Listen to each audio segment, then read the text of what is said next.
자, 오늘은 욥기, 시편, 잠언, 전도서, 아가서까지 굉장히 많은 분량이에요. 갈수록 이제 더 많은 분량을 다루게 될 텐데, 저도 나름대로 많은 분량을 요약하면서 많이 고민을 하게 되고, 뭐가 정말 이 성경 전체의 흐름의 핵심으로 강조되어야 할까를 고민하게 됩니다.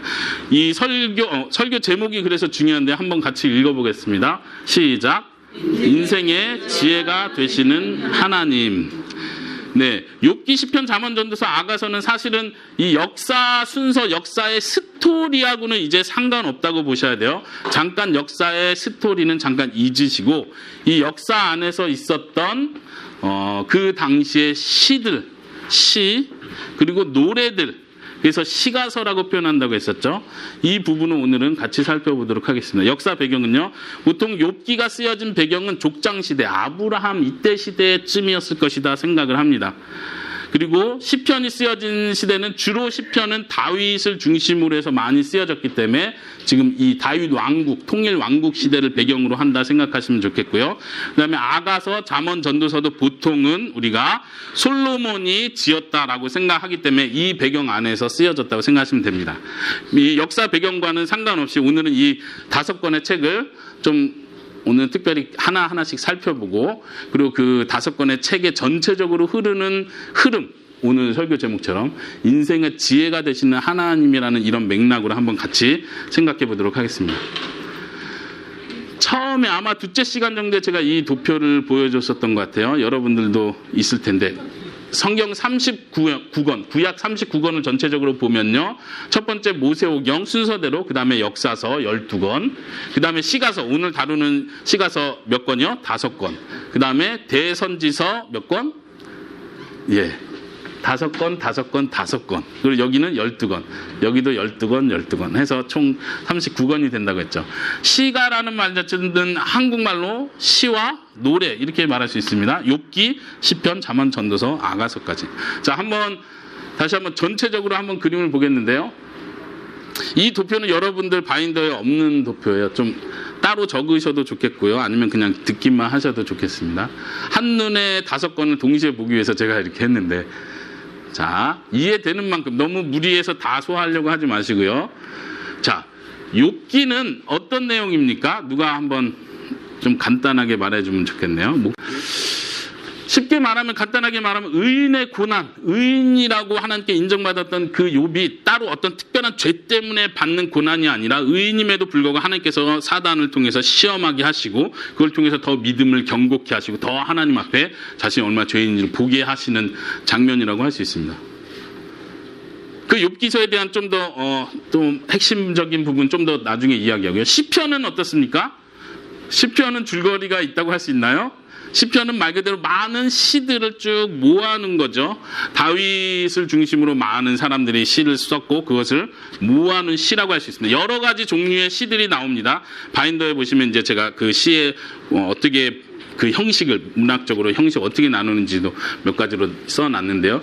어쨌든 시편의 핵심은 시다. 하나님을 찬양하고 사람의 마음, 답답하고 힘들고 괴롭고 할 때 하나님께 드리는 기도들, 그 다음에 중요한 것은 메시아, 왕에 대한 이야기를 하면서 이 메시아에 대한 예언적인 표현들도 시편에 많이 담겨 있습니다. 사실 신약에서 가장 많이, 두 번째로 많이 인용된 책 중에 하나가 시편이에요. 가장 많이 인용된 부분은 이사야서고요. 그 다음에 많이 인용된 책이 시편에서 많이 인용을 하게 됩니다. 신약에 오면요. 잠언은 어떻습니까? 잠언은 말 그대로 우리나라 말로 좀 잠언을 다른 말로 표현하면 뭐라고 말할 수 있죠? 아니, 잠언이란 말, 영어로 proverb, 한국말로 번역하면 보통 속담, 좀 여기에 맞게 하면 격언, 이렇게 표현할 수 있는 거예요. 보통 솔로몬의 격언들 중심으로 많은 인생의 소소한 일들까지 참된 지혜가 무엇인지, 지혜롭게 행동하는 것이 무엇인지를 쭉 이야기해 줍니다. 어쩌면 우리가 잠언은 지혜를 가리킨다는 거에 다들 동의를 할 겁니다. 이 주제에 대해서는요. 전도서는 어떻습니까? 전도서는 이제 전도자가 말하노라 하면서 하는데 이 전도자를 솔로몬으로 봅니다. 그리고 솔로몬이 큰 부귀영화를 누리고 많은 지혜가 있었던 왕으로서 인생을 다 기쁘게 누려보고 여기서 참된 기쁨이 뭐고 참된 인생의 목표가 뭔지 찾아보기 위해서 전도자 솔로몬이 내가 많은 것을 알아봤지만 결론은 내가 모든 걸 다 취해봤다. 모든 걸 다 누려봤다. 결론은 뭐가 참된 행복이다? 그냥 헛되다. 이 세상에서의 삶이 끝이라면 정말 헛되다. 허무하다. 의미가 없다. 참된 기쁨이 이것 자체는 없다라는 결론적인 이야기를 합니다. 인생의 허무함을 이야기하는 거죠. 그리고 참된 인생의 목적이 무엇이다라고 말합니까? 여기서도 전도서에서 중요한 부분, 이따가 본문들을 자세히 몇 군데 찾아볼 텐데요. 중요한 결론은 결국은 하나님을 경외하라. 하나님을 기억하라. 창조주를 기억하라. 심판이 있다는 것을 알아라. 인생이 끝이 아니라 영원히 있다는 것을 알아라. 이것이 전도서의 결론이라고 할 수 있습니다. 아가서는 아가서를 직역하면 영어로는 Song of Songs에서 노래들 중에 노래. 뭐 예를 들면 예수님을 우리 표현할 때 King of Kings 무슨 뜻이에요? 만왕의 왕 이렇게 번역할 수 있어요. 이것도 히브리적인 표현인데 히브리적인 표현 그런 표현이 많아요. 최상급을 표현할 때 다시 말하면 최고의 노래라고 표현할 때 Song of Songs 이렇게 표현하는 거예요. 노래들이 많은데 그 중에 노래다 이런 표현은 최상급을 말하는 최고의 노래다. 왜 최고의 노래라고 이렇게 표현을 하죠? 하나님을 찬양하는 노래를 최고의 노래라고 하지 않고 지금 여기서는 말 그대로 남녀 간의 사랑 이야기를 최고의 노래로 표현하고 있습니다. 아가서 읽어보신 분? 예. 다들 한 번씩 읽어보셨습니까? 유대인들은 지금도 30세 이전에는 아가서를 못 읽게 한다고 그래요. 너무 야해서, 너무 자극적이라서 결혼의 깊은 의미를 말하는 거기 때문에 그 정도로 남녀 간의 사랑을 아예 노골적으로 표현하고 있습니다. 저도 목사님 저도 아가서를 읽으면서 그렇게까지 노골적이다는 생각은 사실 안 드는데 어쩌면 히브리어 원어로 보면 좀 더 이게 더 적나라하게 표현되지 않나 생각을 합니다. 여기서 주제는 결국 남녀 간의 참 사랑을 말합니다. 오늘날 같은 시대에 이런 아가서는 굉장히 중요한 위치를 차지할 수 있겠죠. 요즘은 남녀 간의 사랑이 아니라 남남 간의 사랑, 여자 간의 사랑 뭐 이것도 다 인정하려고 하는 분위기죠. 특히 아가서는 하나님께서 처음 남자와 여자를 만드셨을 때 그 아름다움을 노래하는 거예요. 이거는 아가서는 특별히 성경 해석적인 역사로 볼 때요. 초대교회에서부터 이것은 그리스도와 교회와의 관계다. 이건 그리스도와 교회와의 관계를 상징적으로 표현하는 것이다. 유대인들은 이스라엘과 하나님과의 관계를 표현하는 것이다. 이건 상징적이고 은유적인 것이다. 그래서 알레고리라고 하죠. 풍유적으로 자꾸 해석을 하려고 했어요. 그런데 최근에 19세기 이후에 들어서는요. 말 그대로 좀 더 강조점은 그냥 남녀 간의 사랑 자체에 초점이 있다. 그리고 우리는 그 사랑을 통해서 예수님께서 교회를 사랑하신 그 사랑을 상기할 수 있다. 생각해 볼 수 있다. 이 정도로 해석을 합니다. 중요한 부분이에요. 왜 중요하냐면 아가서를 자꾸 상징적인 걸로 이야기를 끝내려고 하면 우리가 이야기에 초점을 놓칠 수 있어요. 아가서의 핵심은 하나님께서 처음 우리가 계속 얘기했습니다.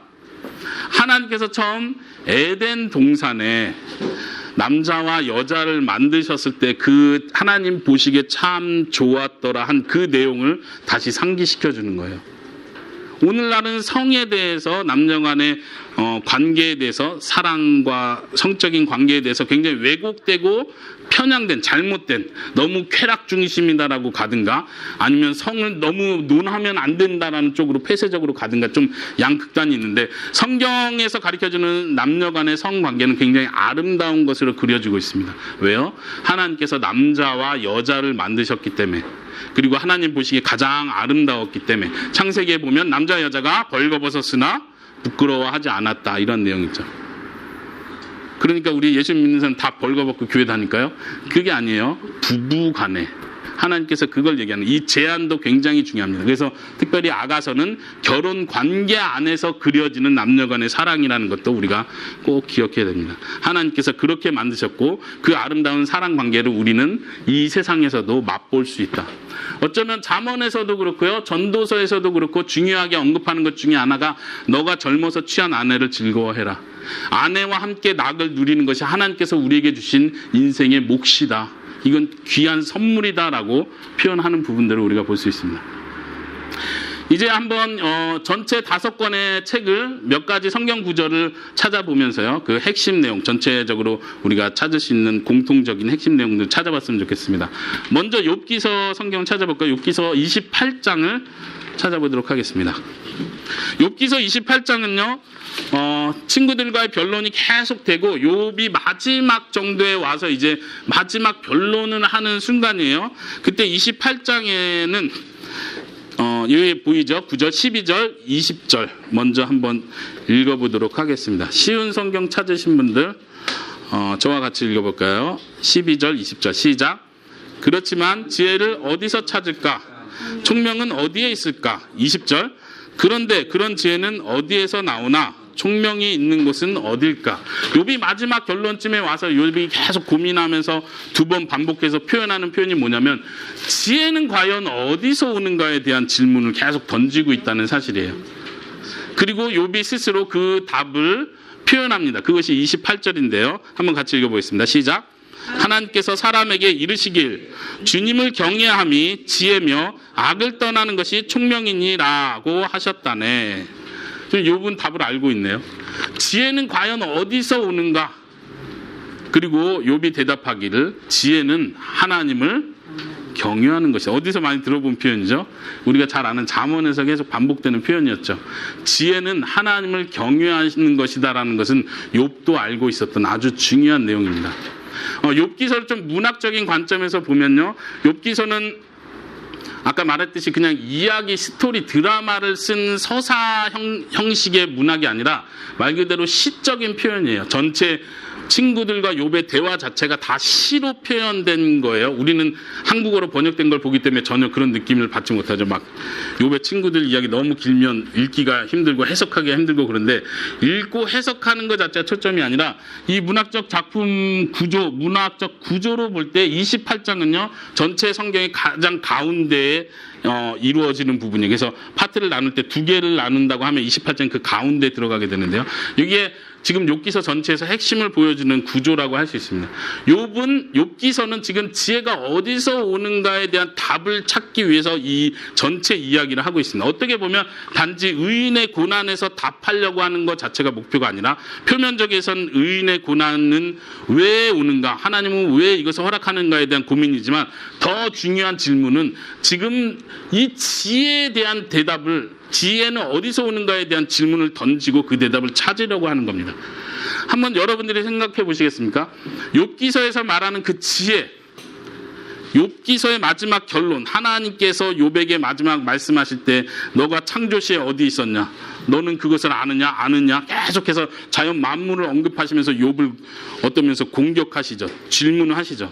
하나님께서 답하시고자 한 지혜는 어떤 지혜라고 생각이 드십니까? 이 지혜와 연관해서 생각해 보신다면 하나님께서는 실질적으로 욥이 듣고 싶었던 대답을 전혀 해주시지 않았죠. 내가 하나님과 변론할 것이다. 내가 죄가 없는데 이렇게 내가 고난을 당하고 있다. 내가 전능자 앞에서 싸우고 싶다. 하나님은 나에게 말씀하셔야 된다. 그러면 내가 하나님 앞에 서겠다라고 당당했던 욥이 하나님이 실제로 나타났을 때는 욥은 아무 말도 할 수 없었고 하나님은 계속해서 어려운 질문을 던지십니다. 하나님이 하시고자 하시는 말씀의 핵심은 무엇일까요? 의인은 없다. 그래, 너도 죄인이다. 하나님이 더 창조주로서의 자신을 강조하는 이유는 욥이 지금 너가 모르는 말을 계속 내던졌다라는 거 하나님께서 보여주는 거예요. 창조주와 피조물과의 이 간격이 얼마나 큰지 너가 아직도 모르고 있다. 마치 너가 하나님과 견주어서 뭔가 말할 수 있을 거라고 생각하지만 나는 창조주다. 너는 피조물이다. 욥이 마지막에 하나님 앞에 회개하는 장면이 42장에 나오죠. 그때 욥이 하는 말이 있습니다. 한번 찾아볼까요? 42장 3절. 욥이 하나님께 대답하기를 제가 읽어보겠습니다. 무식한 말로 내 뜻을 가린 자가 누구냐라고 물으셨죠. 정말 저는 알지도 못하면서 말하였고 깨닫지 못하는 일들을 아는 채 하였습니다. 욥이 결론적으로 하나님의 그 말씀을 듣고 깨닫는 것이 이거예요. 결론은 뭐예요?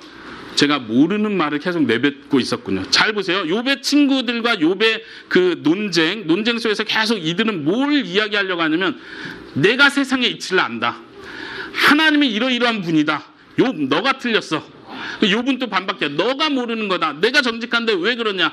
나는 정직한데 하나님이 나를 위해 벌을 내린 거다. 또 다른 친구가 반박을 해. 욥 너가 잘못한 거 맞네. 참된 하나님의 이치가 이런 거야. 너가 하나님을 몰라서 이렇게 오해하는 거야. 계속 서로 반박을 굉장히 길게 하죠. 하나님의 결론은 뭐냐면 욥 너도 모르는 말을 하고 있다. 새 친구들은 말할 것도 없다. 너네 저리 가. 욥 너도 모르는 얘기를 하고 있다. 지금 욥의 고민 28장에서 나왔던 것, 정말 지혜는 무엇인가, 정말 하나님은 어떤 분이신가를 아는 것, 우리 인간에게, 우리 사람에게는 너무 멀고 힘든 일이라는 걸 인정하게 만드시는 거예요. 이해되십니까? 하나님은 창조주이시고 우리는 사람일 뿐입니다. 하나님이 보여주고 가르쳐주는 것만 알 수 있는 존재입니다. 근데 우리는 너무 많이 교만하게 욥의 새 친구들과 같이, 어쩌면 욥과 같이 우리는 하나님을 아는 것처럼 이야기할 때가 너무나 많습니다. 지혜는 뭐라고 했어요? 많이 아는 것이 아니라 하나님을 두려워하는 거예요.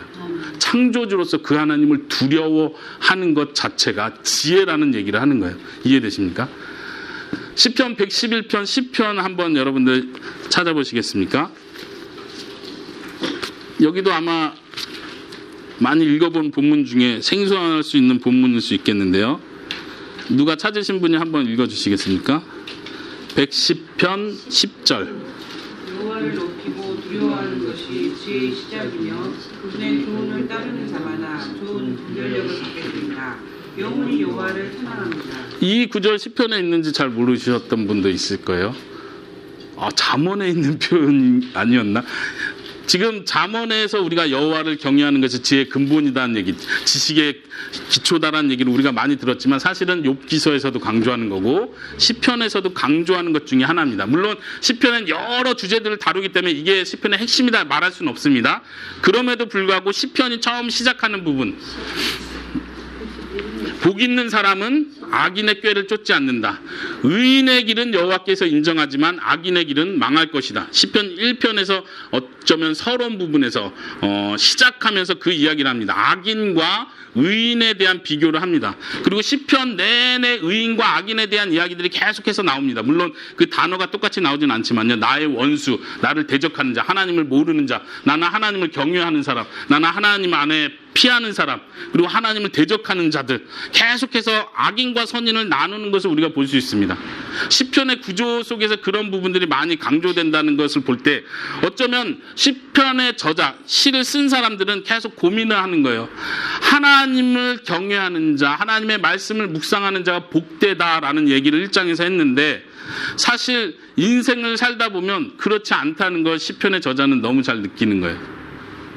여호와 말씀대로 순종하면 복 받는다고 선언해 놨는데 사실 시편 전체 내용에서는 많은 부분 어떻습니까? 시편 저자가 막 우는 소리가 들리죠. 주님, 저는 의로운데 저는 주님만 바라보는데 왜 이런 고통이 나에게 닥칩니까? 언제까지입니까? 언제까지입니까? 저 악인이 나를 치려고 합니다. 왜 악인을 벌하지 않으십니까? 왜 악인이 저렇게 무섭게 나에게 달려들도록 놔두십니까? 시편 저자의 고민이 욥의 고민과 비슷하다고 생각하지 않습니까? 하나님을 경외하는 자, 하나님을 사랑하는 자 더 핍박을 받는 장면들이 보입니다. 그리고 시편 저자는 계속해서 그 상황 속에서 여전히 하나님을 의지하는 것.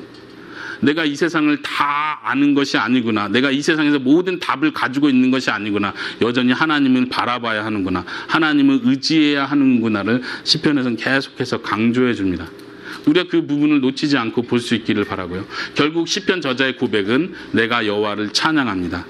어느 때 찬양합니까? 나에게 승리를 주셨을 때뿐만 아니라 내가 여전히 어려움 가운데 있을 때, 내가 여전히 광야에 있을 때, 내가 여전히 악인에게 고난을 받고 있는 그 순간에도 나는 여호와를 찬양합니다. 왜 찬양하죠? 왜 찬양하죠? 나에게 뭔가 주셔야 찬양을 할 거 아니에요. 시편 저자가 깨닫는 것은 모든 것을 주관하시는 그 하나님을 인정하는 거예요. 욥이 깨달은 것과 같은 맥락에서 이해할 수 있을 것 같습니다. 잠언에서도 아까 말했듯이 1장부터 여호와를 경외하는 것이 지혜의 근본이라고 표현합니다. 한번 2장 6절을 찾아서 읽어볼까요? 어떤 내용이 있을까요? 잠언 2장 6절. 다른 분이 한번 또 읽어주시겠어요? 쉬운 성경. 네, 왜냐하면 여호와께서 지식을 주시고 그분으로부터 지식과 총명이 나오기 때문이다. 네, 잠언도 마찬가지로 여러 주제들, 인생의 지혜들을 다루기 때문에 이것이 잠언 전체 핵심이다 이렇게 딱 말할 수는 없지만요. 제가 말했듯이 전체 문맥을 같이 보는 관점에서 여러분들이 생각했으면, 놓치지 않았으면 하는 구절입니다. 여호와께서 지식을 주신다. 이 말 별거 아닌 것 같죠. 그냥 쉽게 넘어갈 수 있는 부분인데요. 욥기서에서 계속 욥이 고민했던 게 그예요. 지혜는 어디서 오는가? 책을 열심히 파고들면 지혜가 나오는가? 사람과 열심히 토론하고 배우다 보면 지혜가 오는가? 아니다. 잠언이 도리어 대답하는 것은 지혜는 하나님께서 주시는 것이다. 하나님께서 주셔야만 한다. 그리고 우리가 잠언에서 보면요, 지혜를 의인화시켜서 사람인 것처럼 표현해서 지혜가 너희를 부른다. 지혜인데, 내가 지혜인데 사람들을 부르는 거예요. 지혜가 사람들을 나에게 와라. 나에게 와야 너희가 생명을 얻는다. 나를 가져라. 내가 중요하다. 내가 생명이다. 나한테 와라. 라고 말한다는 거예요. 지혜는 하나님이 주시는 거고 하나님의 선물이고 우리가 다가가야 할 그 목표인 것입니다. 우리가 지혜를 찾아가는 것 같지만 하나님께서 그 길을 인도해 주시지 않으면 우리도 지혜에 다가갈 수 없다는 거예요. 사람들이 많은 것을 배우고 많은 것을 아는 것 같지만 결국 그 속에서 스스로 지혜를 찾아내는 것이 아니라 하나님이 지혜를 선물로 주신다는 거죠. 그런 맥락은 전도서에서도 같이 볼 수 있습니다. 전도자가 표현하기를 내가 많은 공부를 했고 내가 인생의 많은 이치를 깨닫고 많은 시들을 썼지만 내가 지혜에 가까이 갈수록 지혜가 나를 도리어 싫어하는도다. 이런 표현을 합니다. 전도자도 결국은 깨닫는 것은 참 지혜가 무엇인가를 고민하는 거예요. 이 땅에서 지혜를 발견하는 것이 아니라 참된 지혜는 하나님을 경외하는 것이다. 한번 이 본문 같이 찾아볼까요? 12장 13절입니다. 전도서. 그래, 다미가 한번 읽어볼까요? 13장. 여기 13장. 세상 원사의 결론을 들었으니 하나님을 경외하고 그분의 명령을 지켜라. 이것이 사람이 해야 할 본분이다. 아멘. 사람이 꼭 해야 될 일이다. 이런 뜻이에요. 무엇을 하라고 써 있어요? 하나님을 경외하라. 하나님을 경외한다는 건 하나님을 두려워하는 거예요. 하나님이 얼마나 높으신지를 아는 거예요. 아까 욥기서부터 이야기한 것처럼 하나님은 저 하늘에 계신 분이시구나. 나는 하나님께 창조를 받은 인간이구나. 이걸 아는 것이 지혜라는 거예요. 그것이 우리 인생의 사명이라는 거예요. 여러분들 이게 이해가 되십니까? 설교를 이렇게 설명하니까 이해는 되실 텐데 이게 삶으로 와 닿으세요? 아마 삶으로 와 닿는 거 우리가 한평생 해야 될 일이에요. 저도 마찬가지고 어느 때는 내가 이렇게 똑똑하네라는 느낌이 막 들 때가 있어요. 하나님이 막 나에게 지혜를 많이 주는 것 같아. 근데 그때마다 교만해지는 거예요. 스스로 교만해져서 마치 내가 하나님과 가까이 다가가고 있는 것 같은 착각을 범하는 거죠. 하나님은 창조주이시고 사람은 피조물입니다. 이 간격은 메꿀 수 없는 간격이에요. 우리가 마지막 날 하나님 나라 천국에 갔을 때 우리는 하나님하고 아주 그냥 어깨동무하면서 친해지는 관계가 아니에요. 하나님과 하나 된다, 예수님과 하나 된다라고 표현할 때 그냥 이젠 창조주, 피조물 이런 계급 뗍시다. 저도 이제 하나님이 인정하니까 이런 관계로 들어가는 게 아니란 얘기예요. 여전히 우리는 그곳에서 무한하신 하나님을 보게 될 겁니다. 여전히 이해할 수 없는 하나님을 그곳에서 만나는 겁니다.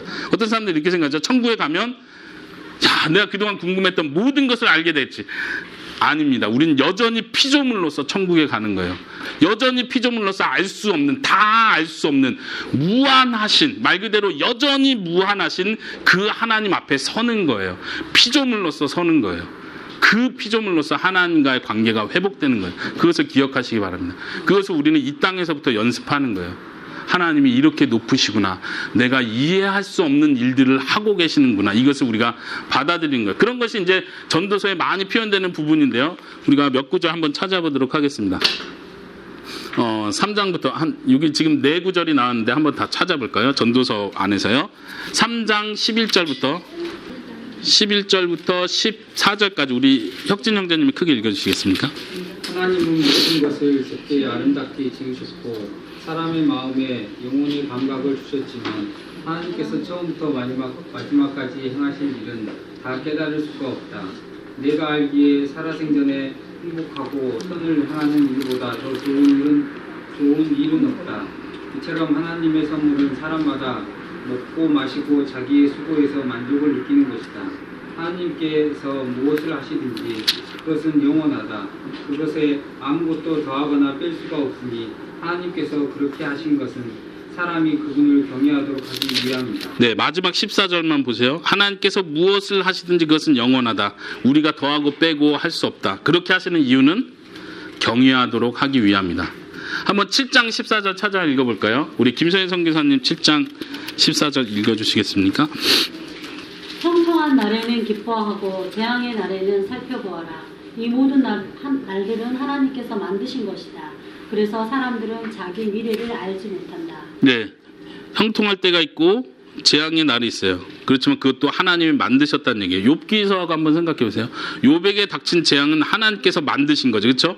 우리가 잘 압니다. 욥기서 1장에서 그걸 보여주죠. 하나님이 사단에게 그걸 허락하기 때문에 그 재앙이 시작된 거예요.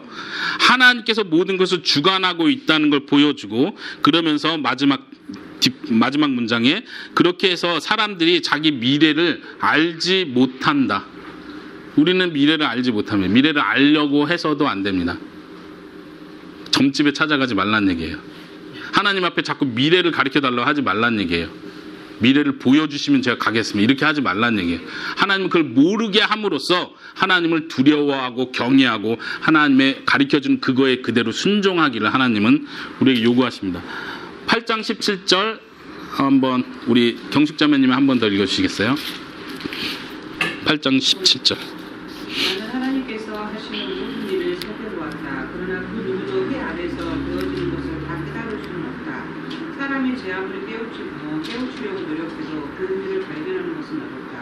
꼭 지혜로운 사람이 안다고 말할지 모르지만 사실 안다고 할 수 없다. 네, 솔로몬 지혜를 받은 하나님으로부터 지혜를 받은 솔로몬이 했다는 말을 생각할 때 우리가 더 마음에 와닿을 거라 생각합니다. 11장 5절 우리 전도사님께서 읽어주시겠습니까? 11장 5절. 내가 바람이 다니는 길을 알지 못하고 새아의 뼈가 어머니 뱃속에서 어떻게 형성되는지 알지 못하는 것처럼 모든 것을 행하시는 하나님의 일을 어찌 알 수 있겠는가. 네, 전도서가 어떤 면에서 인생의 허무함을 이야기하기 때문에 모른다 이 얘기가 그냥 자연스럽게 나온다 생각했지만 우리가 예수님을 알고 났을 때 모든 걸 알게 됩니까? 그렇지 않다는 걸 우리는 알아야 됩니다. 전도서의 핵심은 지금도 우리가 그대로 받아야 되는 핵심이에요. 뭐냐면 너희가 알지 못한다. 내가 알지 못한다는 걸 인정해라. 예수님 믿는 사람에게도 고난이 따릅니다. 왜 고난이 따르죠? 고난을 통해서 연단하시고 나를 훈련시키시기 위해서 고난을 주시죠. 이런 답은 우리가 쉽게 말할 수 있어요. 그런데 우리가 실제 인생을 살아가면서 닥치는 고난들 정말 하나님 이건 제가 못 견디는 건데 어떻게 이런 고난을 줄 수 있어요? 하나님 이 고난이 닥쳤는데 어떻게 또 이런 고난 또 줄 수 있어요? 아니 나를 사랑하시는데 이제는 좀 회복해 줘야 될 때가 되지 않았나요? 우린 도저히 이해할 수 없는 부분들이 있다는 걸 인정해야 돼요. 예수님을 믿는다고 해서 달라지지 않아요. 아까 표현했듯이 예수님을 믿는다고 해서 우리가 신이 되는 게 아니에요. 우린 여전히 피조물로서 예수님을 하나님을 더 경외하는 자가 되는 거예요. 더 두려워하는 자가 되는 거예요. 예수님이 우스워지고 하나님이 쉬워지고 이제는 하나님이 하는 일 내가 다 마치 깨달은 것처럼 생각한다면 우리가 굉장히 하나님 앞에 잘못된 행동을 하고 있다는 것을 기억하시기 바랍니다. 결국 전도서에서 강조하는 것은 창조주 하나님을 기억해라. 하나님은 창조주이시다. 마지막 심판 때가 있다는 걸 기억해라. 하나님은 모든 사람이 한 행동에 심판을 하신다. 너 왜 미래를 예측 못하고 이런 행동을 했어? 너 왜 미래에 이 사회가 이렇게 주식 투자해서 이쪽이 망할 줄 모르고 이렇게 투자를 많이 해서 이렇게 혼내시는 게 아니에요. 미래를 예측 못했다고 혼내시는 게 아니에요. 심판날에 하나님을 두려워하지 않고 하나님을 경외하지 않은 것에 대해서 하나님은 심판하실 것입니다. 마지막 아가서는 전 지혜하고 연결시키기가 쉽지 않은 부분이에요. 좀 약간의 어거지가 필요할 것 같아요. 아가서는 아까 말했듯이 좀 더 독립된 사랑의 이야기라고 생각하셔야 돼요. 사랑 시예요. 그럼에도 불구하고 우리가 강조하고 생각했으면 하는 부분은 아까 처음에 이야기했던 것처럼 아가서는 참 남녀 간의 사랑이 무엇인지를 그냥 보여주는 거예요. 하나님께서 남녀 간의 관계를 통해서 인생의 기쁨을 주기로 하셨어요. 우리가 이것을 쉽게 가볍게 여겨서도 안 되고 우리가 이것을 마치 내가 다 누릴 수 있는 것처럼 오버해서 생각해서도 안 되는 거예요. 많은 사람들이 성적인 타락을 하고 있습니다. 어떤 시대든지 하나님 앞에 가장 죄를 짓고 타락한 시대를 말할 땐 성적인 타락이 빠지지 않습니다. 오늘날 성적인 타락이 너무 심하다 말하지만 소돔과 고모라 때부터 성적인 타락은 아주 심각했습니다. 시대별로 항상 그래 왔습니다. 성이라는 것은 하나님께서 주신 선물이에요. 근데 우리는 그 선물을 마구잡이 우리 마음대로 쓰는 거죠. 왜 그러죠? 지혜가 없어서 그래요. 무슨 지혜요? 하나님을 두려워할 줄 아는 지혜. 성이 내 거라고 생각하는 거예요. 동성연애 하는 사람들의 주장이 뭐예요? 내 성 가지고 내가 마음대로 하는데 내 성적 취향인데 왜 그러냐고 말하죠. 하나님의 대답은 너게 아니다. 내가 선물로 준 거다. 나를 두려워하는 가운데 사용해라. 내가 너의 기쁨을 위해서 이것을 허락했는데 너 마음대로 쓰라고 주는 게 아니다. 내가 원하는 그 범위 안에서 사용해라. 결혼이라는 범위 안에서, 남자와 여자 간의 관계라는 범위 안에서 사용해라. 이것이 참 지혜라는 거예요. 성적인 모든 관계를 우리가 이해가고 실천해 갈 때 필요한 것은 하나님을 경외하는 면이 필요하다는 것을 우리가 기억할 필요가 있습니다. 자, 이제 오늘 5권의 책을 정리하면서 다시 전체적으로 다시 살펴봤으면 좋겠습니다. 무엇이 지혜입니까? 하나님을 경외하는 것. 이 말의 의미를 여러분이 좀 더 이해하셨습니까? 하나님을 두려워하는 것. 내가 뭔가를 안다라고 하는 것이 지혜가 아니라 여전히 하나님 제가 모르는 것이 더 많군요. 예수님을 믿었기 때문에 내가 이제는 복음에 대해서 더 많이 알고 내가 이제는 하나님에 대해서 더 많이 아니까 교만해지는 것이 아니라 하나님, 제가 하나님을 배워가면 배워갈수록 제가 하나님을 더 모르는군요. 이거를 여러분들이 느끼셔야 돼요. 복음을 이해하면 이해할수록 내가 복음에 집중해서 거듭남과 중생의 중요함을 깨닫고 난 그때부터 이 회심 사역과 중생, 거듭남, 칭의, 전가교리 이런 걸 다 배우면서 난 정말 많은 거 알아갔어라고 말하는 것이 아니라 배워가면 배워갈수록 내가 모르는 것이 더 많구나. 하나님의 이 신비가 너무 크구나. 이걸 여러분들이 느껴갈 수 있기를 바랍니다. 아담과 하와가 선악과를 따먹었습니다. 왜 따먹었죠? 은총아, 아담과 하와는 선악과를 왜 따먹은 거예요? 따먹지 말라 했는데. 뱀이 문제죠. 예. 뱀이 시켰어요. 뱀이 따먹으라고 해도 안 따먹었어야 되잖아요. 왜 근데 또 따먹었을까요? 동만 씨, 왜 따먹었어요? 아담과 하와는. 네? 물론 우리가 여러 가지 표현으로 할 수 있습니다. 하나님의 권위에 도전했다, 불순종했다 이런 표현할 수 있지만 오늘 주제와 연관해서 한번 생각해 봅시다. 왜 따먹었냐면 하나님과 같은 지혜를 갖고 싶어서. 좋은 표현이에요. 다른 표현으로 하자면 지혜가 없어서 지혜롭지 못한 거예요. 잘 보세요. 지혜가 뭔지를 가르쳐 줄게요. 아까 성의 이야기를 했어요. 내 성이니까 내 마음대로 내가 뭐 누구와 관계를 갖든 무슨 상관이야. 이건 내 거야. 하나님이 결혼 안 해서 남녀간에 하나님이 무슨 상관? 내가 하겠다는데 이건 지혜롭지 못한 거예요. 지혜롭지 못. 아담과 하와의 행동을 보세요. 지혜롭지 못한 행동을 하는 거예요. 왜요? 선과 악에 대한 것은 누가 결정해요? 하나님이 결정해요. 근데 아담과 하와의 지금 마음은 내가 그걸 결정하겠다는 거예요. 내가 착한 게 뭐고 나쁜 게 뭔지를 내가 결정할 수 있다고 생각하는 거예요. 하나님도 좋으시고 하나님도 훌륭하신데 하나님, 저도 나름대로 뭐가 착하고 뭐가 나쁜지 나도 결정할 수 있다고요. 저에게도 좀 특권을 주시라고요. 내가 결정할게요. 그래서 이 나무의 이름이 뭐예요? 선과 악의 지식의 나무의 열매. 이렇게 히브리어를 번역하면 이렇게 돼. 선과 악을 아는 나무의 열매 뭐 이렇게도 번역하는데 직역하면 그래요. 선과 악의 지식의 나무의 열매. 이걸 먹으면 선과 악을 알게 된다는 어떤 효능이 있다는 뜻이 아니라 이거를 선택하느냐 먹느냐 안 먹느냐를 통해서 누가 선과 악을 결정하느냐를 보여준다는 거예요. 하나님이 이미 정했어요. 이거 먹는 것은 악이다. 이걸 따먹으면 악이다. 죄다. 근데 아담은 생각하는 거예요. 아니에요. 이건 죄가 아니에요 라고 자기는 말하고 싶은 거예요. 나는 할 수 있어요. 하나님의 법과 내 법은 달라요 라고 말하는 거죠. 오늘날 우리의 삶을 잘 보세요. 우리가 크리스찬이고 예수님을 믿는다고 하는데도 자꾸 우리는 착한 것과 나쁜 것, 죄와 죄가 아닌 것을 내가 결정하려고 해요. 내가 합리화시켜요. 내가 그 주체인 것처럼 판단할 때가 많아요. 뭔가 작은 일을 결정할 때도 내 생각으로 결정을 하려고 해요. 하나님을 두려워하는 마음이 점점 없어져요. 하나님도 여기까지는 관여 안 하시겠지라는 생각을 해요. 이건 어차피 내가 결정해야 내 생각대로 해야지라고 생각할 때가 많다는 거죠. 하나님께서는 아담과 하와가 저질렀던 이 죄를 회복하실 것입니다. 그리고 다시금 진짜 선과 악의 기준이 하나님 기준으로 그 에덴 동산을 다시 만드실 거예요. 그때 참 지혜는 뭐가 되죠? 그때 참 지혜는 우리 주 예수님이 우리의 지혜가 되시는 것입니다. 여러분들 가지고 있는 바인더 제일 마지막 페이지 마지막 문장을 보시겠습니까? 거기 보면은 기도하기 이렇게 해서 고린도전서 1장 30절의 구절이 있습니다. 한번 우리 그 구절을 같이 한번 읽어볼까요? 시작. 그러나 여러분은 이러한 하나님에게서 나서 예수 그리스도 안에 있게 되었습니다. 예수님은 하나님께로부터 오는 우리의 지혜와 의와 거룩함과 구속이 되셨습니다. 아멘. 이해되십니까?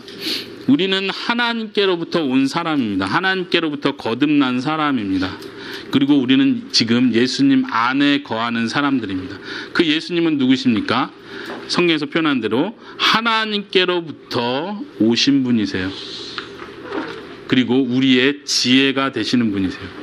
이제는 모든 결정을 내 지혜, 내 생각에 맡기는 것이 아니라 예수님을 따르는 거예요. 예수님이 말씀하는 그 말씀대로 하는 것이 우리의 지혜가 되는 거예요. 예수님이 바로 우리의 지혜가 되어주시는 거예요. 우리가 천국에 갈 때 우리의 선악을 판단하는 기준은 우리의 예수님이 되시는 거예요. 예수님이 이렇게 말씀하셨다면 그것이 진리인 거예요. 예수님이 말씀하셨는데 예수님 그건 좀 아니라고 생각하는데요. 예수님께서 서로 사랑해라 라고 말씀하는데 예수님 이런 사람은 사랑할 수 없잖아요. 70번씩 7번이라도 용서해라. 예수님 이런 사람까지 계속 용서할 수는 없잖아요. 우리가 예수님의 생각과 반대되게 행동하고 있습니까? 아담과 하와가 범하는 죄와 똑같은 죄를 범하고 있다는 걸 기억하십시오. 우리는 이제 예수님의 우리의 지혜라는 것을 하나님께로부터 나오는 참된 지혜라는 것을 우리는 받아들입니다. 여러분들이 그 믿음으로 사시기를 바랍니다. 같이 기도하겠습니다. 이 시간 우리 자신을 다시 한번 되돌아보면서 마지막 그림에서 보여준 것처럼 나의 생활 속에서 내 마음대로 결정하고 하나님의 뜻보다 그냥 내 생각이 더 중요하게 여기고 있진 않은지 그런 부분들이 있는지 생각해 보시고 또 회개하는 기도를 잠깐 하시기 바랍니다. 제가 마지막 기도하겠습니다.